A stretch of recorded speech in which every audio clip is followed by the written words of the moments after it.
esportsbets.com. Foresight, passion, and calculation. Welcome back, ladies and gentlemen. We've got our third best of 3 series about to get underway. MVP Phoenix versus Asus.Polar. Boys, what's going on? It's going to be hard not to call them Virtus Pro. It really is. VPP. Yeah.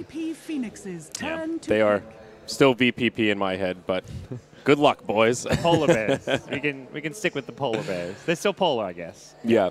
So we were a little slow getting back here. Our draft is underway already. Before we hop in, MVP Phoenix versus Asus.Polar. What do you think, Merlini? You're the analyst here. Overall It's been a thoughts? long time since MVP Phoenix has played a Western team, so anything goes. I don't think people expected them to perform as well as they did. Even though they didn't win the game, they still performed well last Starladder. And I mean, they crushed them in TI4 qualifiers wild card, but that was like a good 6 months ago. Yeah. time. Anything goes. Yeah, we just don't have a lot of data. Out. Well, what do you think, Parker? You got a bold prediction here? I mean, so far I'm 1 for 1. You guys are all losing your panel MMR points. That's true. He actually is besting us so far. I think it's going to be 2-0 MVP. Phoenix's Making Wow. There it is. That's bold. I think it's going to be 2-0 the other way. I'll say 2-0 VP.Polar. Or 2-1 VP.Polar. 2-1 VP.Polar. All right. Asus.Polar. No one believes it. I'm already failing. We'll see. Sometimes being the contrarian is a good thing. Yeah. All right. Well, before we delay any longer, let's go ahead and just hop in this draft and see what these teams have going on for us. Yep. Sounds good. Alrighty. 10 seconds remaining. Okay. Draft underway. Asus.Polar on the dire side. MVP Phoenix playing on the Radiant, and we're going to hop. There we go. Now we're into our picks. So what a surprise, though, guys. We got MVP Phoenix getting a hold of a Slark. And there might not be a lot of data out there about MVP Phoenix, but one thing that was clear is that these kids love Slark. Yep, they're dirty, filthy Slark pickers, as is their counterpart Illidan on the Polar side. But it's going to be MVP Phoenix who get their hands on the Slark this time around. Wisp picked up by Asus.Polar. Here we've been seeing getting banned out for a lot of today. One of the top kind of contested picks here, and we'll see what they have in mind as far as dealing with it. You've got the Magnus there, so whatever hero is being paired with the Wisp is going to be getting a lot of cleave damage, be that a Tiny. We've seen the a PA is something that stands out to me. Yeah, Juggernaut even I think is good. Like, it's not really your go-to Wisp +1 duo, but we saw earlier today Na'Vi just Jug Magnus. All that cleave damage it wrecks. And I'm surprised. What is MVP banning Medusa AM for? Well, Medusa Wisp can be okay. Yeah, they run both. Anti-Mage Wisp is a little less conventional. Yeah. I feel like they just looked at the stats and the paperwork on Asus.Polar and saw that Illidan likes to play Medusa. And when he does play it, he must be sporting, I believe it's like a 3-0 record on the hero. And they're like, maybe I don't want to be dealing with it. But yeah, it seemed a little too apparent that Tiny was going to be initial grab. Like I said, maybe PA. Even Bristleback is something that Illidan's gone for and can also be a solid pairing with EO. But it's going to be the Tony Wisp, and I believe the first one of Starladder. 5 seconds. Yeah, first of many more to come, perhaps. Yeah. Right now on 6.83, FNG is 6-1 with Wisp, so he's toting a pretty good record. Yeah, I believe it's like all Wisp and all Vengeful Spirit for FNG. Pretty Mostly. much. Yeah. A lot of those two. Yeah, he's 7-1 with Venge on this patch also. Yeah, so he's good with the two. He likes to roam around. Very action-packed kind of a hero, and he's actually not 7-1 on Venge. I looked at that's Hellraisers. Sorry, I lied. I think they banned the Wisp is true. They banned the Anti-Mage because they don't really have a good way to kill him, especially once he gets Manta style. I think with Slark, their idea is, we want to be able to kill a hero immediately, and that's why they banned out the Venge too. They're afraid of the heroes with defensive capabilities, and if you jump to EO, Tiny is just so easily kited. I mean, it's going to be difficult though, especially with dealing with a Magnus, especially when you have a melee hero like Slark. Why would you not pick Tidehunter here if you're MVP? I feel like you're against Wisp Tiny. Tide Anchor Smash, negate his damage. Well, Timbersaw's also really good. Timbersaw's yeah. As far as actual, he has more damage. There's the Tide. Yeah. There you Good go. call. It's just, it's like kind of almost like no-brainer against the Wisp Tiny. Yeah. And Mag. It's really good versus the Anchor Smash is going to be a key spell this game. The Ravage against Relocate ganks. But wow, this is a beefy set of cores for Asus.Polar. Timbersaw, I think now would have been a really solid grab. There's just, these are just some Timber big beefy bad boys over here on the side of Asus.Polar. It's absolutely ridiculous. Maybe also a Viper. steamy. We haven't seen much Viper lately. Viper could do a nice job kiting a lot of these heroes. I think that'd be pretty fair. Merlin, I know you don't like the hero a lot, but It's good. It's a good hero. It could be good here. It's something they could go for. But yeah, this is 10 very seconds mannish. remaining. Maybe something to help prevent the blink in action. Venomancer has been something a lot of teams go for to use those wards to utilize preventing them from getting that initiation. We'll see. MVP, I like though. Axe versus Slark, Reserve too. time. Yeah. Yep. Can't really do much against a Berserker's Call, and Slark doesn't have actually that much HP to deal with. He just regens a lot of it. Easy essence shift for Slack, though. Easy Yeah. as a shift, yes. Later on in the game, once you can actually tank up a bit with like a Skadi, but MVP Phoenix. Phoenix, they usually draft a lot of team fight, but Starladder, or Team why was I say ban. Starladder? Freaking Asus.Polar has already banned out the Omni and Warlock, things that Yep. MVP Phoenix turn to quite often. Yes. Rubik, good grab. I mean, I guess the RP is just kind of a immediate 10 seconds good remaining. ulti to go for, but He MVP could be just Phoenix's food. turn to ban. that's true too. Yeah, this is not an obvious Rubik game, I wouldn't say. Not a lot of huge abilities to spell or to steal, and any of these cores can just destroy him. It's not like the Null Void's going to help too much either against this kind of a 10 lineup. So seconds remaining. maybe just kind of getting along with the trend that, like Empire and all them go for, 5 being able to seconds just get some remaining. early roaming in. I mean, you can't deny that Telekinesis is great at setting up some early kills and picks, but Reserve time. yeah, in the long run, Rubik could be a bit questionable as far as what he offers to the table here. 10 seconds remaining. Well, it does block Asus.Polar from taking the Rubik. It's good against the Tide. Certainly so. Dire team Death Prophet banned out by Asus.Polar, and the final ban from MVP Phoenix will be the Demon Witch Lion. MVP Phoenix also for a while were known as a team that really loved to push pretty hard. I remember during the TI qualifier time that it was like getting hold of Warlock and Death Prophet a lot. And I've even seen them pull out like a funky Phoenix's support turn Warlock to in the pick. dual mid lane. Obviously not going to be the case for this potential game, but just a team that can always pull out some funky back pocket kind of strats. And it looks like to round out Asus.Polar, they get the Dazzle. So more armor to work with synergy. Hell, you can even throw out the heal on the Wisp, and that certainly helps with his tether. And Templar Assassin going to be the last grab for MVP Phoenix. okay, another kind of QO special. His TA and Slack his two most played heroes, or his two best heroes at least, and definitely drafting like to their player strength in some ways. But I mean, I look at this Asus.Polar draft and think this is scary. So, I don't know. Yeah, they've been running a lot of the Dazzle recently, and the other big signature hero we didn't see in this draft, but Night Stalker, they could pull out later in this series. They've been running a lot of recently. Okay.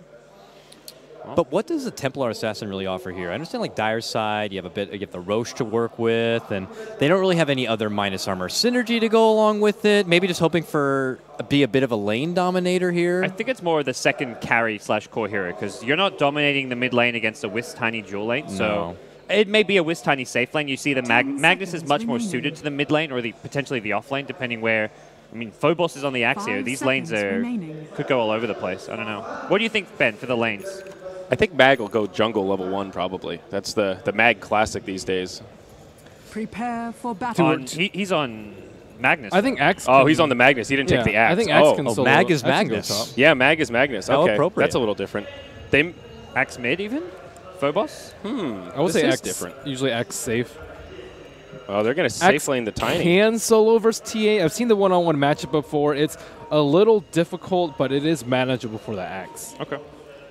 We'll have to see how things develop here. But we are into the game, gentlemen, and it's game number 1 of a best-of-3 series here. MVP Phoenix, a team that ourselves and, like, I would sure imagine a lot of other teams don't have a whole lot of data on. And we're looking to see. Last time they came to Starladder, not a strong performance from them. They're looking to come back with a strong redeeming performance here, being able to represent their hometown. And, well, we'll see. Things are about to 30 develop. seconds to Godz, if you battle. don't mind, I could just lead out some introductions here. Let's go my Radiant guest. side. How about MVP Phoenix? I was just talking about him. It's going to be Heen playing your support Skywrath Mage. Just behind, we got Farev. He's going to be playing your Slark. We got QO, of course, playing, like you said, the specialty TA. We got Ryzen. He's going to be playing your Rubik. And to round things out, it looks like March. He's going to be playing your Tidehunter. All right, well, on the Dire side, it is going to be Team Asus.Polar, formerly known as VP.Polar, The FNG, battle begins. battling it out for this bounty rune. He wants it. He wants that fast bottle. He's going to get the last hit now. Now battle on Illidan with an avalanche. Heen possibly going to give up a first blood here early on. One last right click. Gets it. Asus.Polar strike first and, well, get the bounty rune and also get the first blood. 4 heroes up there to make sure of it. Well, here we go. All right. Introductions, by the way. MVP, welcome back to Starladder. Yeah. It says Asus.Polar. They are coming back showing a strong first blood with their new sponsor and their debut. So Mag going to be on the mid lane, on the Mag. Easy one there to remember. DK Phobos going straight into the jungle on the Axe, and that puts Lil on the Dazzle, FNG on the Wisp, already a bottle for him, and Illidan going to be on the Tiny in the safe lane. So it looks like they're going to be putting the Tidehunter just by his lonesome. They're sacrificing the off lane, allowing him to get that bit of farm. Well, top lane, Forob getting aggressive here with him backing them up, but problem is Wisp has a bottle. He's already healing up Illidan, and luckily for this MVP trial lane, there is no level 2 yet on the Tiny. Otherwise, with the Avalanche, possibly could have seen a counter kill there. Yeah.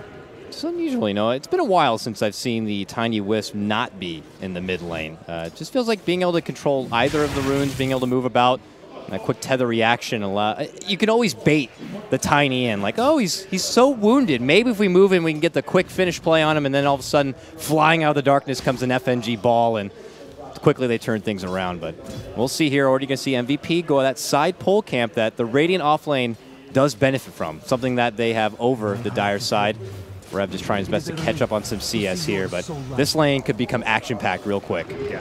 Big tri lane, well, big creep wave going to be going the way of the MVP tri lane up top. And the offensive tri lane does give TA a bit of a better time in the mid lane. QO should CS decently against the Magnus and already has his fast bottle. Bottom lane, you get the Tide 1v1 against the Axe. And this is another lane where Axe started in the jungle, not expecting this offensive tri lane. So Tide should win this matchup pretty well, I would say, especially once he has his arcane boots up and can spam the anchor smash.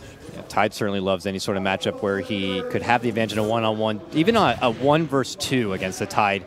He could tend to really come out on top. You really need to be able to zone him back from getting that free farm. But March is going to be able to get in some good CS. He's already 10-2 to lead things off, and nearly 1K gold. So we'll see if he pushes right for the arcane boots maybe early on, or hell, if he's got plenty of farm, maybe just blitz right for that blink dagger. We'll have to see. But regardless, this means he'll get a very, very quick Ravage and maybe look to put it to strong use. Let's go. Support's on the move, trying to get to mid lane. They have to get there fast, because at the end of the day, the longer they're missing, the more obvious this gank is. The tri lane at top should be reporting this soon. Courier gets hit by the side blade! Oh no! If they get the kill as well, this is a disaster. But TP's coming in, Mag gonna skewer out of there. TP gets cancelled. Still, big victory there with the Sideblade's Courier Snipe. Man, oh man. I don't even think that was intended. I think it was just going for a bit of harass, and the Courier just showed up in the wrong place, wrong time. They get the lift. He's got no skewer. Now he's down below ground, boots advantage. This is a kill. QO, what? He can chase. He's got no boots. I don't know if QO realized or if he just didn't want to miss the CS, but he definitely could have chased that down. It may have just taken some time. Skewer was still on cooldown. That was a definite kill if he chased it. Yeah, maybe he just assumed it was up, or maybe that's part of the nerves coming into play and didn't want to step too far away from his CS game if he wasn't going to be able to finish off what he started. But I agree with you. He could have went on a hot pursuit there, but not going to take the bait. And as things continue to develop right here, that TA is 21-8, your head CS score. And top lane, looking how things continue as they just try to tussle here on the side pull camp. Your Tiny at 18-2 is getting a lot out of it here. And it's going for the Skyreth, though. He gets the last hit in the Hellbear, so nice little 70 gold going his way. March at bottom has his arcane boots, so whenever Axe comes near, he's copping an anchor smash constantly. So the laning stage, I'd say, going pretty good. And Reason now, he's doing some cheeky plays at bottom lane, doing this little this creep pull with the big can. Yeah. I was saying, too, you know, we're curious how much Rubik really offers, but how much early action he brings is certainly going to be very crucial for him. And we'll have to see. The spins coming out right here. Ooh, the call not going to catch there. March is going to be able to walk his way through the river. Lil's just going to make sure, like, get the hell away from this lane, take the long road, buddy, and we'll scare him back a bit. So I got to say, the laning phase going pretty good here for MVP. I mean, certainly taking down the Courier helps a lot, but they're doing a nice job bullying back a lot of these lanes, and with Tidehunter and TA getting a lot of this mid and bottom lane, it's looking pretty good for him. Yeah, Mag has to play pretty safe in this mid lane. Without boots, it means the support's ganking. If you've got boots on Heen, so even with a skewer escape, there's still a lot of kill potential onto Mag until the Courier comes back. Is under attack. All right, the two supports still waiting in the dark, it looks like, maybe seeing if Mag could get caught out, but this time he definitely has a skewer at the ready. So it's always a hard takedown. You got to make sure you if you level up that silence, which it looks like Heen is holding on to that extra point, just in case if there is an opportunity he gets that silence off, it could work good. They're going to go for the slow long ball concussive shot, and see you later, folks. Mag is going to blitz out, and Lil uses that TP. He rotates in just in case. Still worthwhile play. Forcing a TP, forcing the skewer out. Mag going to go back to base to pick up his bottle, maybe a magic stick and some basic items. But all 3 lanes, I'd say, going very well for MVP. Forev has 18 CS. Considering he's been kind of left solo in this off lane for now, this is a really big win for him. Meanwhile, mid lane, Lil in trouble, has a grave, and possibly just going to get chased down here. We'll see if KotLGuY wants to commit to this one with the phase boots. You betcha. He wants the kill. Get that one last right click. Now he needs the escape, though. Uh-oh. Oh, get right back in that tower, says Mag. Bit of redemption for that courier earlier, I guess, but they do come up with the kill. 2-1 now, your early score, and your 2 supports are going to have to walk on out. Top lane, meanwhile, Forev, he's been, looks like, tossed backwards considering his current position, and the second toss will finish him off. Very nicely done. They recognize those 2 supports from MVP are all over the place, anywhere but top lane, so the second they have the chance to make the jump on the Slark, they do so, and they achieve a good grab. This is where you need to be picking up a TP if you're March. He's got Ravage. He's even level 7, so definitely a stage of the game where he should be looking to get involved. Look for this first Ravage kill, even if it's just like a solo kill on someone like an Axe. Anything just to kind of get your team some momentum. Certainly so. For now, he'll just kind of look to work in the jungle. No stacks built up for this Tidehunter. I guess not too necessary early on. And not really easy access going all the way from the bottom. And these supports have been more proactive about adding pressure on the lanes and really stacking up the jungle for their allies. And you can see it. Reason moving towards the top.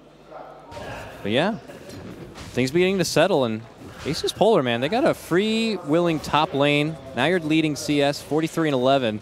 Going to Illidan here. And FNG, what level is he? He's still 4, so trying to get to that level 6 and get that relocate. And then you're going to really have your hands full making sure you got all the map covered there, buddy. Yep. Well, as things stand, KotLGuY still topping the farm, even with that death. So his net worth just above the edging out the Tiny. And looking for maybe another kill here on mid lane on Max. Skewer forced out, and again, this Skewer has a pretty long cooldown. So it does force Mag to play a lot more defensively in defending this tier 1 mid whenever that Skewer's down. Mag, you know, his other very, very popular grab is usually the puck. Just used to playing those kind of elusive heroes, so he's used to getting pressured a lot and being able to step away. But yeah, after having to use the Skewer, has to play a little extra safe, and KotLGuY is going to get as much damage on the tower as possible. It looks like they want to try to bring down and get some of these objectives before the Tiny and the Wisp really become a problem. Yep. KotLGuY's abandoning the offlane. He's actually going to be going for that Vanguard rush as opposed to any sort of a blink play, which does suggest Asus.Polar aren't too worried about how things are going right now. If they were worried and felt like they needed to find kills, needed items to fight as soon as possible, actually be going blink here. This seems to suggest they're happy they can play this kind of more slower pace, farming-oriented game and kind of look to strike when Axe has both Blink and Vanguard later on. Okay, KotLGuY has got an Invis Rune. He's going to turn the corner and will scout out Phobos here. If he eats a lot of damage, he can quickly pull it. Oh, Lil's right there and always has the shallow grave just in case and bullies him back. And KotLGuY. He's going to go for Lil instead. Yeah, immediate shallow grave TP out just to play it extra safe. Is under attack. Better safe than sorry, they say.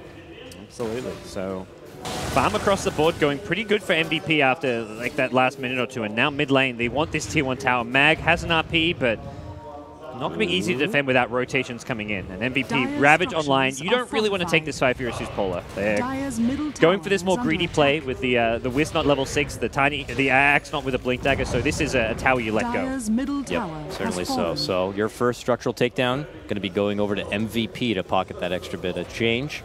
And Forev is rotated all the way from the top to the bottom here on his Slark.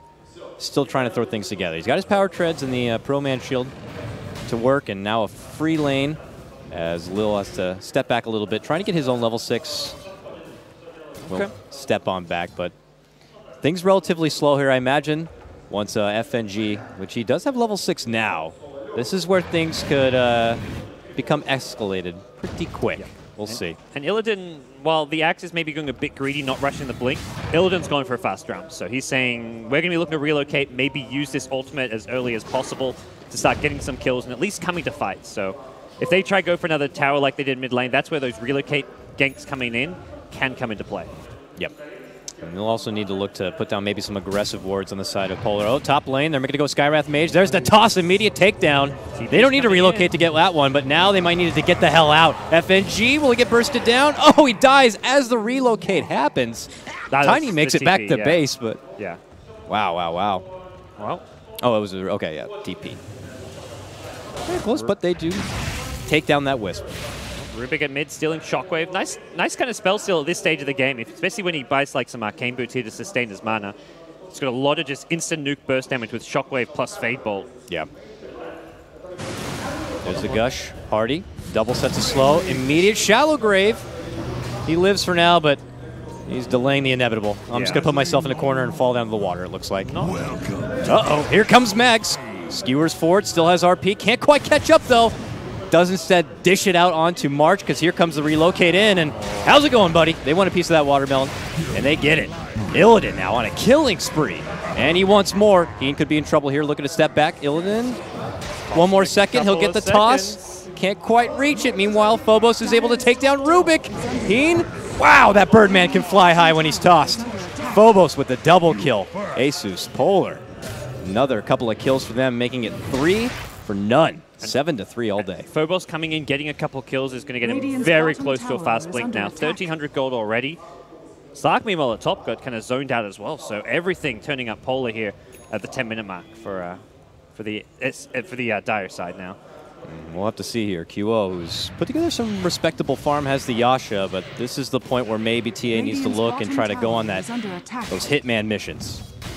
Try to bring down a couple of those supports and begin to snowball up, but it's going to be pretty hard when you got that relocate on the other side to always come on in as a quick last-minute defense and do a good counter-initiation play. Yeah, TA really nice against these squishy supports. Both Io as well as the Dazzle are very kind of... I guess you've got the Grave on your side, but in general, like, these heroes will get blown up very quickly. Wisp especially. The problem is these core heroes like Axe, Magnus, Tiny, are pretty damn good against the TA. Uh-oh. Looks like QO trying to make a move, but there's the toss. Still wants FNG. Gets it. No, he doesn't get it. He cancels the attack, it looks like, and he gets punched in the back of the head. Illidan gets that kill. And at the same time, Mag also drops at the bottom rune. So action at both rune spots, same time. Well, Illidan, he's not done. He wants to chase. The silence is there, needs the TP support, and this could be a bit of a turnaround here. Pound's going to just clip him. FNG has a relocate out, but he's not going to need to use it. Here comes the turnaround. FNG steals a couple of bottle charges here. He's going to heal up himself as well as Illidan in the same process, and both carries for the MVP side getting taken out. That was quick. Okay, this is looking pretty ugly for MVP as well. Relocate forward and avalanche onto Heen. He gets taken out by one more right click. Meanwhile, the Rubik brought down on the side. It's beautiful. A 4 for nothing. Nice little 2-for-1 special right there. You get him, I'll get this guy. We'll get the job done. Kyo comes in now. This is like one-at-a-time Dota from MVP. He gets tossed up. He's almost dead, and he'll go down. Uh-oh. Maybe a bit of tied. Oh, he's got a blink. Blinks into a awkward little spot here. Radiant but it doesn't seem to have been found. Feeling almost a bit tilty here for MVP. It just continues to drop one by one, and I question Kyo coming in there very late. I mean, it's deceptive. You may think you'd be able to get the quick upper hand maybe against a low-life Illidan, but with FNG always there, it's really hard. He's able to turn around and do so much burst damage that really no one on the side of MVP can survive. Even with Refraction, it's not good enough. Illidan's GPM just now is insane as well. We will see 4F find Lil, but again, you can't stop these kind of grave TPs out. That's the same problem the TA has. If TA finds a Dazzle, it's not like you've got a good way of cancelling the TP, unless Rubik's there. That's really all you've got. You don't want to have to use a Ravage like that first Ravage just for a Dazzle kill. Not worth it at all for MVP. Things might continue to not go so well. Now Mag able to throw together his Blink Dagger. And I'm sure with RP up and at the ready, he would love to get a swift grab right here, and it could be on mid lane. Axe with his own Blink. This could be a double Blink from the Blink brothers if they want it. QO quickly walks on out. Tower is under attack. Starting to spot some of these items, and I don't think he feels too safe with Phobos having a Blink this early on. I don't know, is really anywhere safe at this point. All these now blinking heroes, their initiators online, plus the relocate. This is going to be a game where you have to be walking on eggshells if you're MVP Phoenix. I think they really need to try sneak Roshan or something at this stage. There is a DD rune waiting by the Roshan pit, so if QO can pick that one up, go for a smoke in there, he can maybe either solo Rosh or take it down with someone like the Tide to tank for him. It's very risky, but that's the kind of play it feels like they need to make right now. Oh boy, smoked up, hunting through MVP territory right now. They're close, they don't even know it. To Forev, and oh man, he may have a DD, but they don't care. Blink in, Call's gonna catch, Mag can follow up. with that RP. Here comes the whole gang.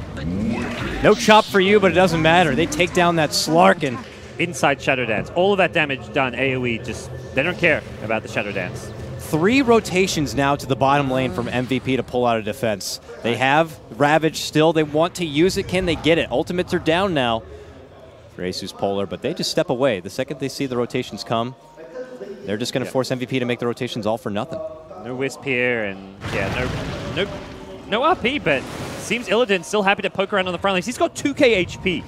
Dealing with him is going to be a challenge. The toss one way, toss the other.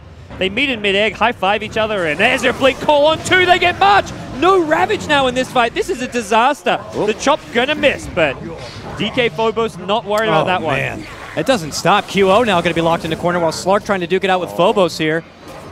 QO makes his way into the air, back on the ground. He gets dropped immediately. Slark and Skywrath Mage wounded from battle. Get the hell back here. Mac jumps on forward. So sidestep from the shockwave, but oh, Slark not going to be so lucky. A wounded Birdman. Is Birdman going down? They want it so bad, even the battle hunger goes out. Blink shockwave, easy. Oh my. It's a 5-man takedown, Godz. This is a slaughter. Radiant's bottom tower. Slaughter after slaughter today. Not having much luck here in day 1 of the LAN finals for Season 11 of Starladder. This Tiny has got Ags Treads, 2k gold, and a drums, and he's got Empower. This is already level 3 Empower. His damage output is insane. Absolutely ridiculous. Over 300 easy. He's just rocking Roche with that tree. Here comes his Yasha and items galore for the Tiny. Nothing MVP can do at this point. Their Slark and their TA just cannot fight in any way. And you would think after fights like that, like, oh, maybe their ults are down. No, RP's already back up and at the ready, but they are so itchy to make sure they can use that Ravage. But there's the blink onto QO, and here comes Slark. DK Phobos might be a bit overzealous on this one. Oh, Shallowgrave's going to be there. There's a nice Ravage. It catches everyone, but can they get the follow-through on it? Still no one to drop. Phobos is okay. Healed up from FNG. He's going to be just fine, and he walks away. QO is desperate to get this kill, and he can't even do it. He's dropped double kill beyond godlike right now for Illidan, and it just doesn't stop. They are not giving MVP Phoenix an inch this game. This is just slaughter right now. They were entirely baiting with the axe. It's like if Tide goes in, until there's more heroes who commit, he's not hitting a multiple hero Ravage. And okay, he gets the multiple hero Ravage, but they can't kill the one hero they were focusing because he's already been graved. And yeah, Whisk goes in, heals him up. Perfect play from the Asus.Polar side. It's hard when you try to think and do a bit of a rewind. Is like, what went wrong so quick for MVP? They had the Tide with all that free farm on the bottom. TA was actually getting a lot of CS in the mid lane, but things got ugly so quick. Yeah, like that first bad Ravage, I would say, on the solo Dazzle, and then that fight at top where it was just one by one. They all went in, fed like 5 or 6 kills in a row, and that was really where things were out of control. I think they were in a bad spot even before that, but that was where it just suddenly became a one-sided affair. My goodness. Now Illidan with 2,600 gold. He is 13k net worth at 18 minutes in. Relocate forward. QO, he's on the run. Maybe kept alive here. 3-hero avalanche from Illidan. He's like, where's my Empower? I want some cleave damage. Slark already dead. QO dead as well, and the grave. FNG kept alive. Cleave. GG. Well, 18 minutes. All it takes for the Asus.Polar side. What a debut. Oh my for the God. new sponsor. Dire victory. What an opening match. Well, Illidan, a player known for having a lot of records in his gameplay, and I wouldn't be surprised if that Tiny pulled in some very high numbers. That was just out of control. Yeah, I mean, looking at it here at the end, GPM for the Tiny, 732, XP per minute, exactly the same. Just all around, Speechless. great play. Speechless right now. MVP, man, they need to be able to shake that one up and come back because that was hard. That was hard to watch. For their first LAN finals win at Starladder. Season 9, they couldn't find a win, and here they are. I think this is a Starladder to make their mark known as like the representative of the SEA/Korea division, but they are versing one of the favorites here. So with that said, even a loss in this series, I don't think you get too down for your MVP. You start approaching the lower bracket as like, okay, rough matchup on day 1. Let's try and ride the wave. But for now, game 2, I don't know. What do they do? I don't know. They even got their Slark that game too. I mean, I wouldn't say that they were like grossly outdrafted. You saw Asus.Polar were able to throw together these big bad boys, and it's like the game plan was very apparent right at the get-go with the Tony Wisp, so they had the opportunity to kind of put together a strong lineup to counter it, but I just didn't see it in the game. Yeah. I think running the Slack in a position where he wasn't getting much farm, was playing more a space creator role, didn't work. They gave all the farm to the Tide, who ends up having a minimal impact, didn't really do too much with the Ravagers. Asus.Polar just fought around the Ravagers, or they had the incredibly tanky core heroes. Tiny had 2k HP at like 15 minutes, or even before that.